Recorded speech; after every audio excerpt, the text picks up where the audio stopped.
Hello, everyone, and welcome back to the 9th episode of the Our Corner podcast. I'm, of course, joined by my co-host, Joe. Hello, everyone. But today, we are back with another guest. On today's episode, we have a YouTuber who gained over 10,000 subscribers in just a few days. Today, we have Liam Bedford, or more commonly known as that KSI guy. Hey, that wasn't too bad. I thought the line was going to be worse. Could have been harsher. I'll take that one. Yeah. Hello. You all right? Yeah. Hello, boys. Yeah, I'm good. How are you guys? Yeah, we're right. Good. Good. So, how long have you done YouTube? Because for anyone that doesn't know, what do you do? Okay, I'll answer the first one. How long have I done YouTube? Probably since before you guys were born, to be honest. I've been around making videos since I was, what was it? 2006 was probably the first time I started uploading videos on YouTube. Which, yeah, so a little while now. I would have been only 9 or 10, but I'm a little bit older now, obviously. So yeah, I was making YouTube videos back in the day, a lot different to what I was doing now, making little singing videos and miming along, all of the cringy videos that you could think of. I was doing it. But how long have I been on this channel? For about just over 2 years now, just over. And yeah, I don't know how to describe my content, to be honest, for that second part of the question. A bit of everything, a little bit of everything. So how many channels have you had before? Oh, too many to count on two hands, to be honest. I've probably I've gone through that phase where I made a gaming channel, I made a singing channel, I made a little funny skit channel, and anytime I had a new idea, it was a new channel. But now I'm stuck to this one, and I'm committing to this one now, clearly. Was singing just like, was that your favorite thing, or growing up, or was it gaming, or what? No, so I think it was all really a decoy just for me wanting to upload on YouTube more than anything. Like I couldn't really sing, to be honest, but I did it anyway, just for the fun. And it was more, I think it was more of a case of I just wanted to put videos out online and seeing people comment and like, because I used to do all right considering my age and considering how early YouTube was at the time.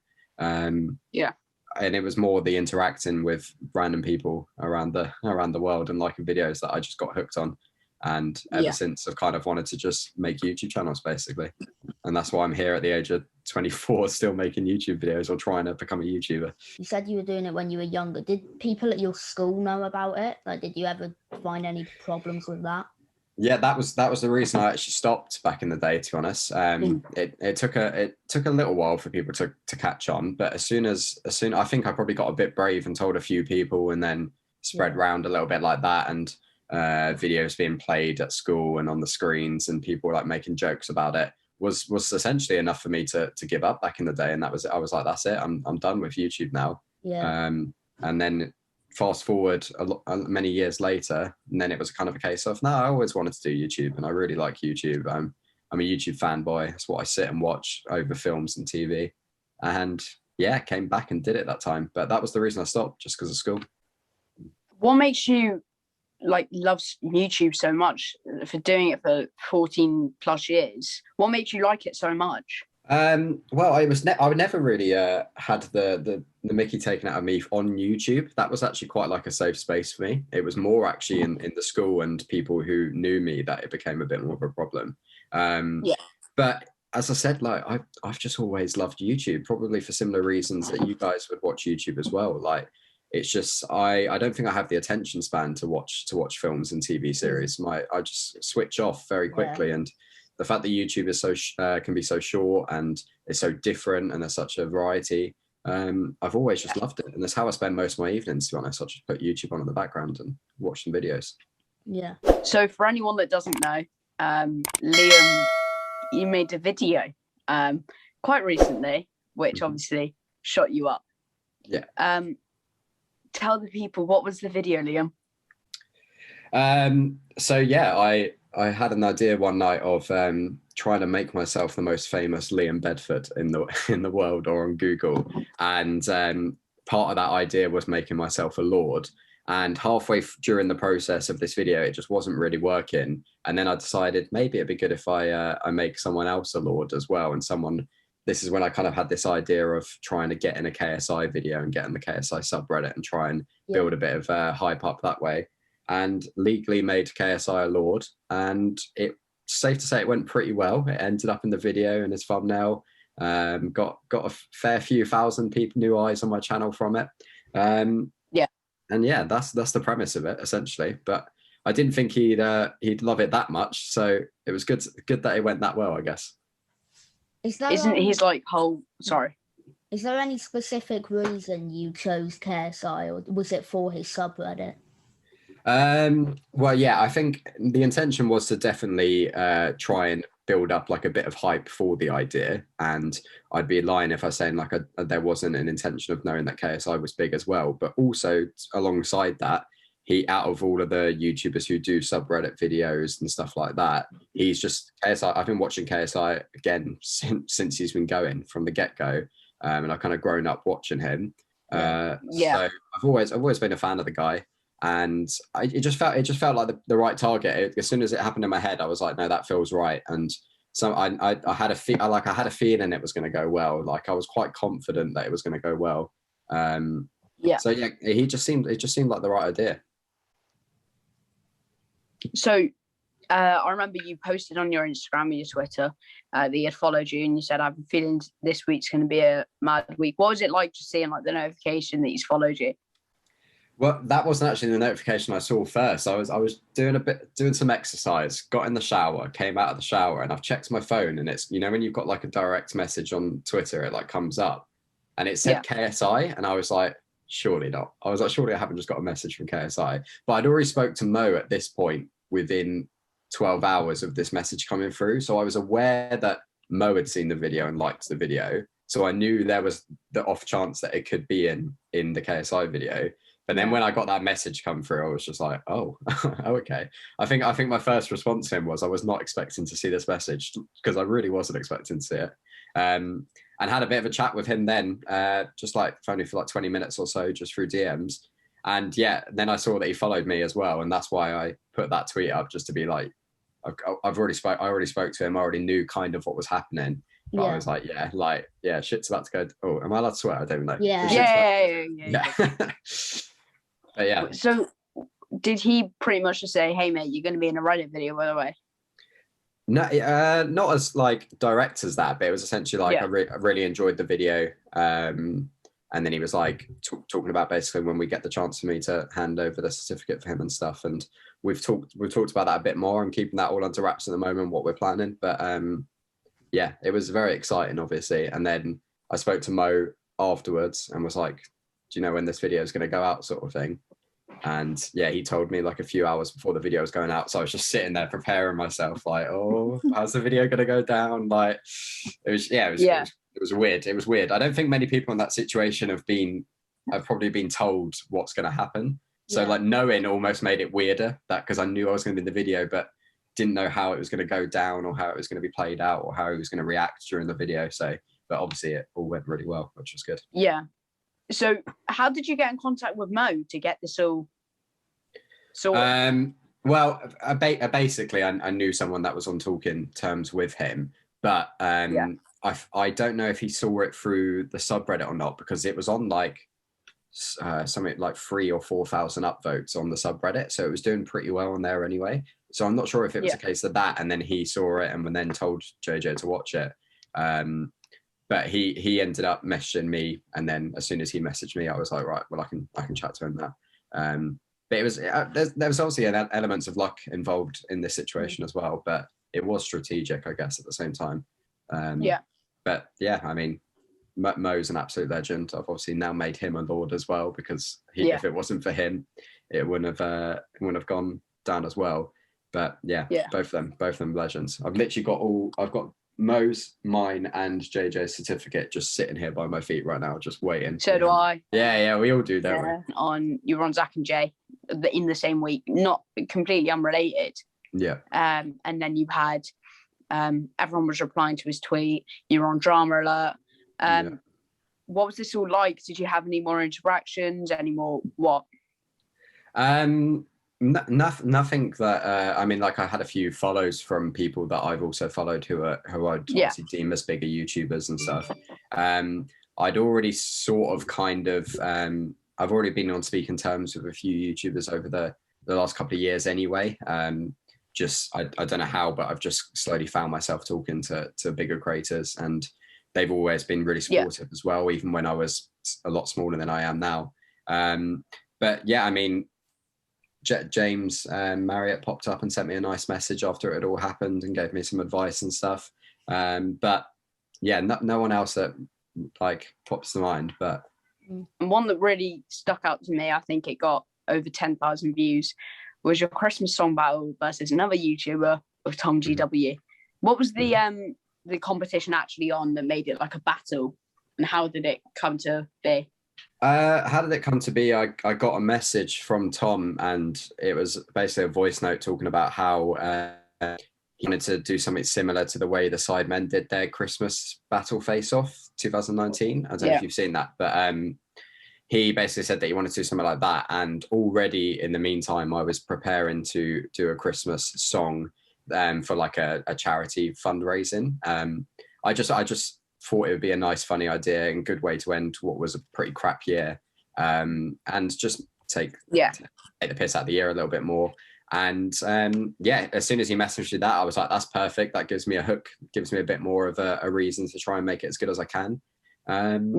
So yeah, I pulled in James Daniels for that one. I was like, I need to put together a super group as much as I can, and got all of my my musician friends who are like insanely talented to help me with that one. And I say help, to be honest, they did the work really. I was just there to kind of reap the benefits for it.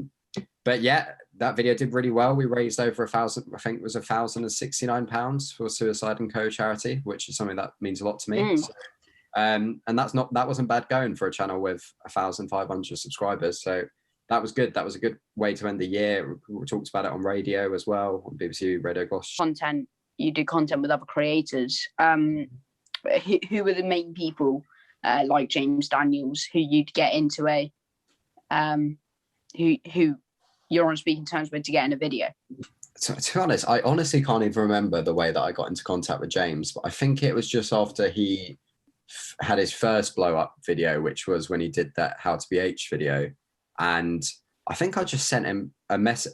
I sent him a message about how I really liked what he was doing, but I basically just like offered constructive feedback. I have no idea why I did that, because I was in no position to be giving someone feedback when they had a viral video and I was sitting there with my 500 subscribers. But I think he just liked the fact that I was talking to him honestly and just from like a normal point of view, and I wasn't just messaging him and being acting like a fanboy or whatever. Yeah. And from there, we just started talking. I got him involved in one of my videos, and then we haven't actually met in person because of the way that the world is at the moment. And hopefully it won't be too long before that is the case. But yeah, we've just become really good mates from how that all started, I guess. Tom GW, good mates with Callum Glanville, which I know has been on the podcast. Yeah. And Owen Powell, Joshua Miles, I've started speaking to a lot more recently. These are the people that I probably consider like people that I'm on talking terms with. I know Zach and Jay. I've met them a couple of times through my work. I had a night out with Bambino, Becky, and Callum Markey, and Ranty. But again, I'm not really on talking terms with them. I just know them. But yeah, that's me name dropping, if that's what you want me to do. Yeah. Thank you. So with you said you're in like a line of work that made you meet Zach and Jay. And besides YouTube, you work with mental health quite strongly, right? Yeah. So I'm a creative lead for a company called Sanctus. So I do the social medias and the design work and the videos and stuff. So it's very similar to like YouTube in the sense that I work in media. But yeah, specifically it's for a mental health company, which is obviously great because that's something that means a lot to me. It's something that something that I've not actually always been vocal about, but something I've been trying to be vocal about since my own mental health journey that started 2-3 years ago now.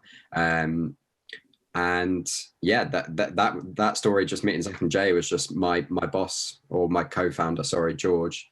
He was friends with Jamie, and they like what Sanctus does. He was the guy who told Zach and Jay that they should make it a channel and go for it. So they're good friends, and they came in and did a podcast with us once, and I've met them a couple of times, but nothing crazy. I've been in one of their shoots before.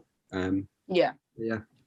But you said that you started a mental health journey 2 to 3 years ago. What was that about? Well, and like, you're asking the right person, because thankfully I'm at a stage where I'm quite comfortable to talk about it now, as you can imagine. Yeah, I mean, it's one of those things where I wasn't really aware that I was going on a mental health journey before, while it was happening. It took me a little while to realize that it was actually something there.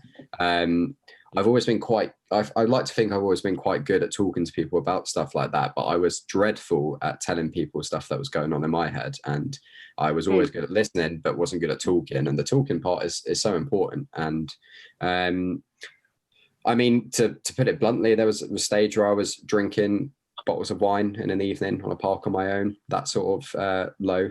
I was just mentally like up there.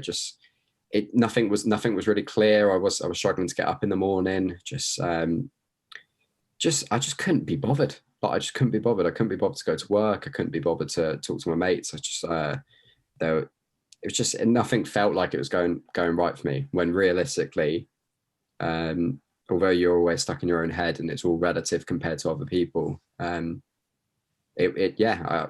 was okay. I was working in London. I was in a new house with my friends and have good family, good support groups around me. But I was just very low. I was very low. And then when I joined Sanctus and started talking about mental health and started getting coaching and started being a bit more open about it, I've kind of turned that corner, and I know what to do if I'm having a bit of a poo day now. I know how to what things to do to pick me up. I know who to talk to. I've got people around me. I've got my girlfriend. I've got my family that I can speak to. So it's just a period that kind of has started this whole journey, and I've taken it that one step further by where I work now, and really trying to advocate for it and post as much as I can on social medias, and even talk about it in my YouTube videos when I get the chance to as well. So obviously you say like you had a YouTube channel. What, you started this one a couple of years ago. Would you say it helps your mental health or affects it in any way, or does it slightly? No, 100%. I basically always had this thing that I kind of use my YouTube channel as like my video journal, essentially. So instead of having a journal that I physically am writing stuff down, it's kind of my creative outlet, and it's my kind of way of putting stuff out there in the world and saying where I am. And at the moment, it's all a bit silly and it's all a bit fun because of the stuff that's going on and all the KSI stuff. So I keep it like that. But I've shared some pretty raw and honest stuff on there as well. I've made a video about my nan who passed away last year, because she was the one who basically started my mental health journey. And I didn't leave anything out of that. I made it pretty blunt and pretty like what I was feeling at the time.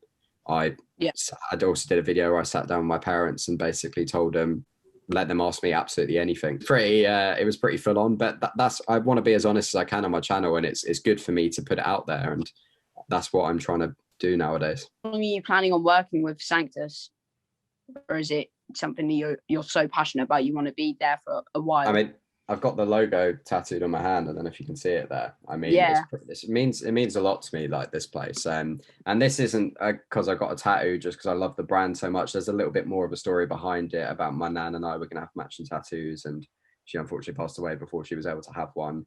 But I mean, whether I end up doing YouTube full time one day, or whether I end up doing freelance or whatever it is, I will always be working somewhat with Sanctus. I think that will always just be a part of me there. That will be either working for them part time or working for them full time, or working for them every so often, because I just think it's a really cool thing to do. Like I think we're actually trying to make mental health cool, and I think it's definitely changed over the last couple of years. And I think after listening to your episode with Callum, like it seems like generational wise that your generation is a lot better at talking about mental health than my generation was when we were younger. 100%. I hadn't even heard of the word mental health until I was about 17, 18. So I really believe in the work that I do at the moment, and it will always be a part of my like message and journey, and something that I'll always advocate for. So another thing that links back to Clash of Creators and talked about our episode with Callum Glanville is the Clash of Creators event. which is hopefully happening this year. And you're playing at that, yeah? I am playing at that, yeah. I'm really excited about that. I've kind of been there since that journey's unfolded as well. I kind of got lucky with that and saw Callum put his initial tweet out and was on that straight away. And I put Callum in contact with Tom Sharman as well. So that's my little claim to fame there, that I was there from the get-go. So I put those two in contact and they got talking, obviously, and the event's become a lot bigger than I think anyone could have imagined at the time. Although we were aiming high as a group, and I've been in the group chat from the get-go, and I've dipped in and out and helped when I can, shot the promo video originally before it all went a bit nuts, and then we got Rotashore and stuff involved in that, because at the time we filmed the promo, we didn't know that was going to happen. And obviously, yeah, it's a shame it's been pushed back so much. It will happen this year, I'm sure. I don't know when that's going to be. But yeah, I'm really excited about that. Although I did tear the ligaments in my knee in November, and I've paid about £300 in physio just to get it to a stage now where I'm now able to work out and exercise. And I don't think I'm going to be playing a full 90 minutes is what I'm saying, because it's still not perfect. However, I've made sure as much as I can. Like, it feels like a big opportunity, you know. It feels great to be able to, and like I feel blessed to be on that pitch. But so I want to be able to make sure I can run around for 10 minutes without falling over and snapping my knee. That would be great. Just that would be an achievement in itself. But yeah, I'm excited about it. What position are you playing? Just a random thought. Well, I can imagine my starting position will be on the bench, I think, with this knee, either that or the water boy. But look, I mean, I want to be as high up on that pitch as I can. I want to be either striker or a winger, or that's what I'm going to be aiming for. I don't want to be at the back. I'm not I'm not small, but I'm not massive. I'm not a centre back. I'm definitely not going to goal, that's for sure. But yeah, I'm gonna try and sneak on up front is my idea. Try and get a goal. Do you know what the teams are? I mean, if I did, I wouldn't be able to tell you anyway. No, I don't. I actually don't think the teams have been fully decided yet. Anyway, I know what the original draft was, but I think a lot's changed since then.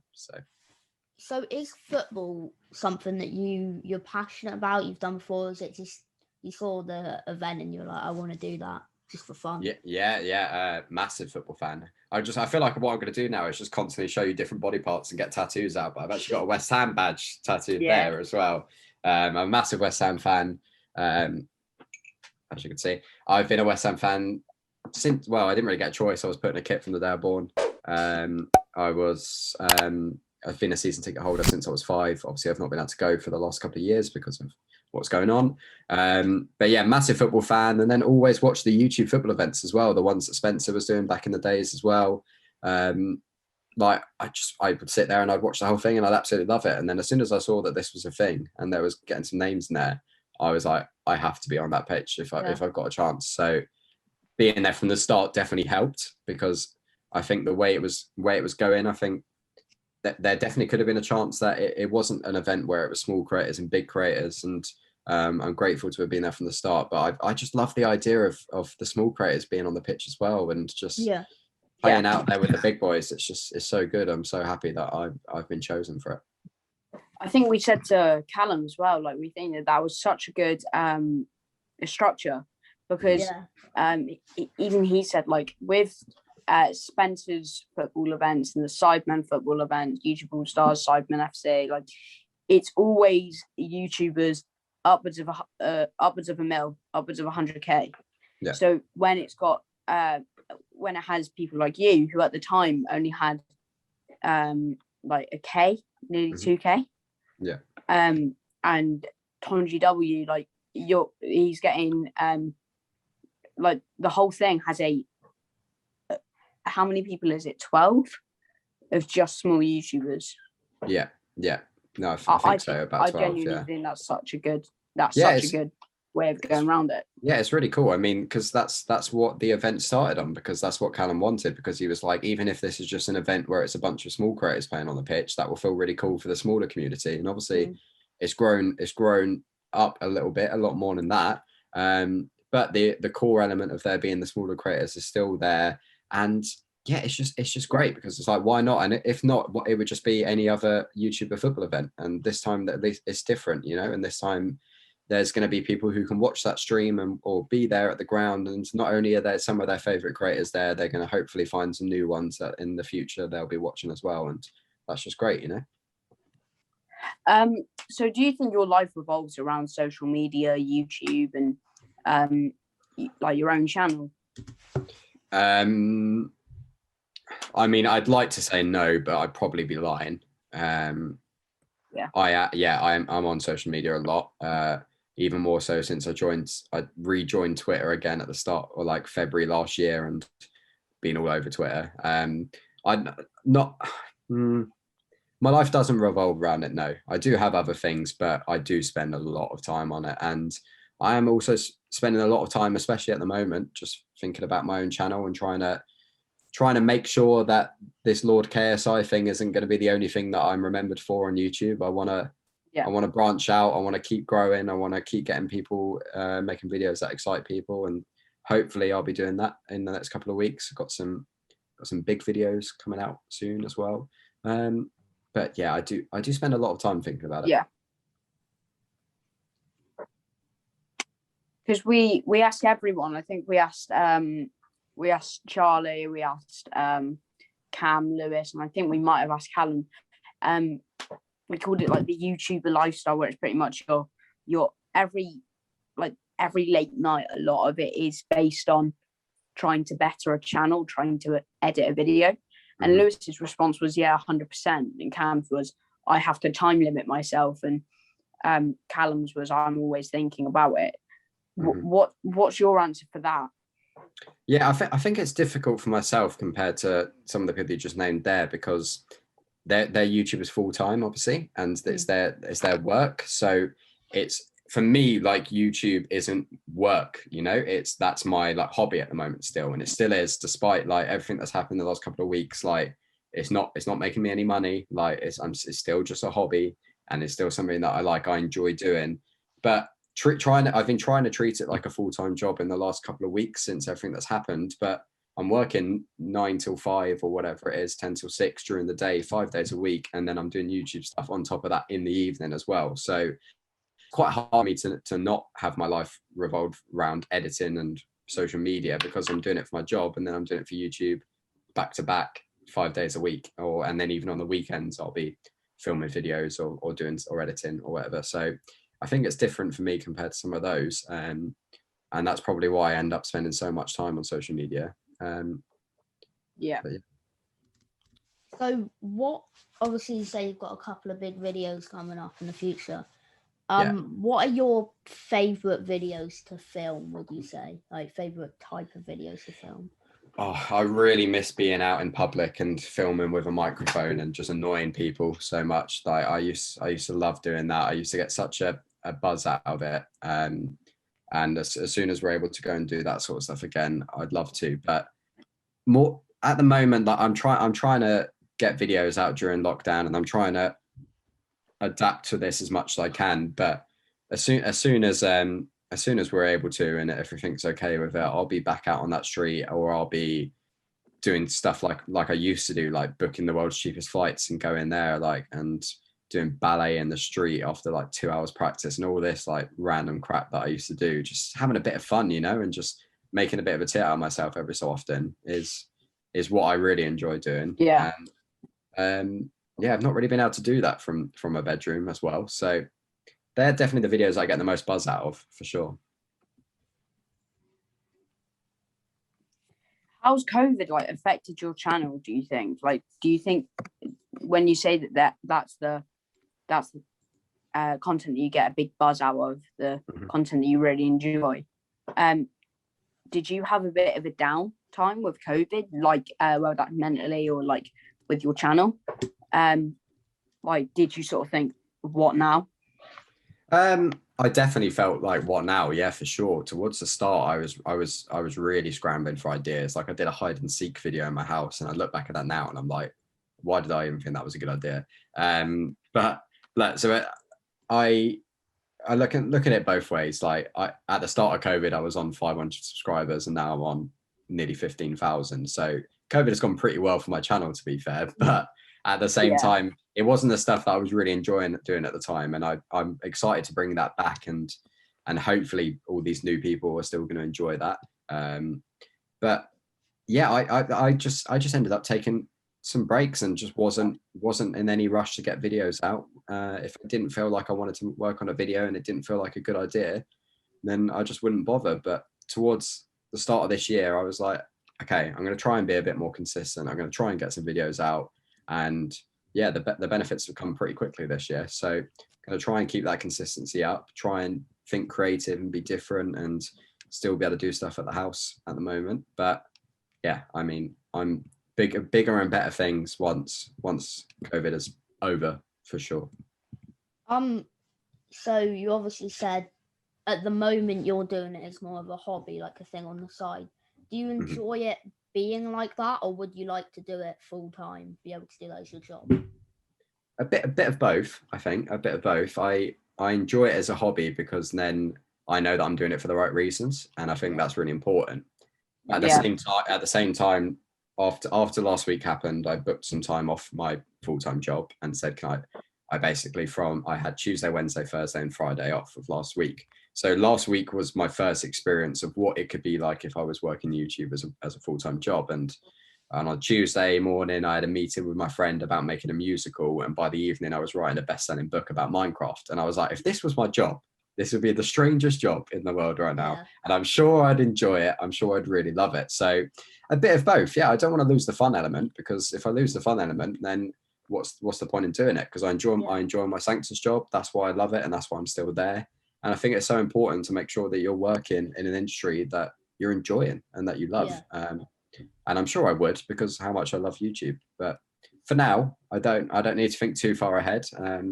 Obviously, if things keep rising at the way they are at the moment, that may have to be a conversation that I have with myself and friends and family and my job. But I'm in no rush at the moment. Do you think that, because obviously, in my opinion, like when you're trying to run a YouTube channel that's grown so fast like yours, and I guess you're sort of trying to keep the audience, you're trying to, like you said, like not have the KSI guy, the guy that made KSI A Lord, like you want to be Liam Bedford. Yeah. So do you think that that's a lot of pressure on yourself? 100%. Yeah, 100%. I don't think everything that's happened in the last 2 weeks is still fully registered with me, to be honest. Obviously, the excitement was there originally, and watching the video, had a few drinks and basically like a little mini party with my housemates, just the three of us, because what else could we have done? It would have been nice to have a full-on massive party with all my friends, but obviously that can't happen at the moment. And look, that hit me. But then as soon as it there, I just instantly woke up the next day and I was like, I need to get a video out. I need to, and I put a video out literally the next day and spent all day editing it. And then as soon as that video was done, I was like, right, now I need to try and get a video out that hasn't got KSI in the title and still try and get people engaged. And then that's where my brain's gone to now. It's kind of trying to think of that. And I think that just comes from the pressure, because I mean, we've seen people before who have been in KSI videos who have gained all these subscribers and then they've fallen off, or we've seen people who have had that KSI shout out and they've just kept going on to other levels, like James Daniels, for example. And I want to make sure I fall into that category. I don't want to just be that guy who made KSI Lord and then no one cared about him in a month's time. And obviously it's likely that can happen, and I accept that if it does happen, but I can put myself in a situation where I can try my best to make sure it doesn't. And as long as I've done that, I won't regret anything. So just basically want to make sure I don't live with any regrets regarding YouTube at the moment. I mean, I'm looking at your channel, and even from the KSI video, I watched your Dream S&P video, turning Dreams S&P into the #1 best-selling book. Very good video. And I thought that like the content style was quite like, it felt really fresh in a way. Okay, I'll take that. No, but you know, there's some YouTubers. So like, who's your YouTube inspiration? It's probably Zach and Jay, to be honest. Yeah. So the people who, when I make my own YouTube video, which I messaged you about earlier in the week, the people who I look to are Nico, Zach and Jay, Mhm. and Airac. Yeah. I love all three of those channels, by the way. And Ryan Trahan. Those Yeah. are the four people who, and I say on my story all the time, those are the people I look to. Mhm. And their content, whenever I watch it, I fail to dislike it. Mhm. Like, it always feels like it's such a fresh thing. And I think slowly, for me personally, and definitely other people, you were turning into one of those. You're turning into one of those channels where it's like it's not inconsistent. Because I think, appreciate that. yeah, the way of I think the way you're going around it, where you're not just, so you've got KSI, but then you're not just branching onto KSI, because like you said, the people that fall into the category where they go off when they want a good video, they only get a KSI in the title. Yeah, and don't get me wrong, I'm going to be using KSI in the title at least one more time in the next month. I've got a big thing planned for that. But yeah, no, I said I like, as much as I love KSI and as much as I'm so super grateful for him and Mo for what they've done for me, of course, I don't want to come across that I'm not grateful for it, because I really am. But they'll understand it as well. Like, I mean, I want to be a YouTuber. I was making YouTube videos 2 years before this KSI stuff. It wasn't like that was my first video and I just wanted to have like a funny 5 minutes where everyone saw me in a KSI video. Like I want to keep making entertaining YouTube videos for myself, for viewers, and I've just been given a bit of a boost to be able to try and attempt that right now, and that's what I'm going to try and make the most of it. So how do you plan on keeping the audience, like, from this KSI video and every other subscriber that keeps coming to you? What's your plan of keeping them engaged in every video you do? Hopefully bigger and better things. Hopefully, I mean, this week's video that I put out, 2 days ago now, I think, like, it was trying to tap into a new audience there, trying to get a few new people who from that sort of side, and hopefully that they enjoyed it. And yeah, it's just again making these videos, like if a video idea excites me, I normally feel like it's going to go down quite well, and the videos that I'm normally the most excited about do replicate in some sort of views as well. And I guess my plan is to just keep trying to level up, and because I look at a KSI Lord video and I think, like, editing wise or like the length of the video and stuff like that, I mean, it's not my best video. It's got the most views, but it's definitely not my best video. It was just like a funny idea, and it was a bit different, you know. And that's what I want to just try and find those little ways of me grabbing some attention and trying to break down that algorithm, which is so hard to even tackle at the moment because it's so saturated. YouTube, so many videos out there, and so many good content creators as well now. Anytime I meet a new content creator or watch a new content creator's video, I'm like, oh my god, there's another good YouTuber now who's under 10,000, and it's just like, how there's so many out there.